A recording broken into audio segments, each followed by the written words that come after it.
I have always loved the story of Jesus' baptism. I love that it took place in the wilderness, and I love the imagery. Love the idea of Jesus being immersed way down deep into the waters. And then as he comes up, pushing against the weight of the water and the currents, have opened. And a bird shows up. On the wings of a dove comes holy assurance. God is present. You are loved.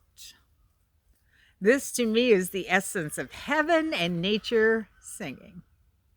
Joy to the world. But the next part of the story has always slowed me down and tripped me up. Because the very next thing that happens is the spirit of holiness forces, according to today's reading, other translations say sends Jesus out into the wilderness. And that just never made a lot of sense to me because of the way I have understood the wilderness. Somewhere along the line, I grabbed hold of the idea that the wilderness, in the biblical context, was a dry and dusty, uncomfortable place, kind of like the Saharan desert.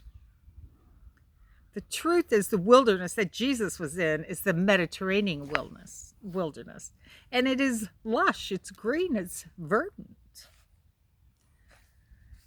I also got the idea that the wilderness was one of those places where we were sent to learn difficult life lessons, and we were going to stay there until we got it, even if it meant walking around and around and around the same old mountain. You know, that's one of the favorite teachings offered to us by a popular TV pastor. This pastor often would say, complain and remain. And then she'd point to one verse out of how many, which has probably been mistranslated to say, see, look what happened to the Hebrews. They complained and they remained, but once they started praising, they were raised. This really did center in me the idea that the wilderness was an uncomfortable, sometimes punishing place. What I've been reminded of while putting this series together is that the wilderness is more than a metaphor.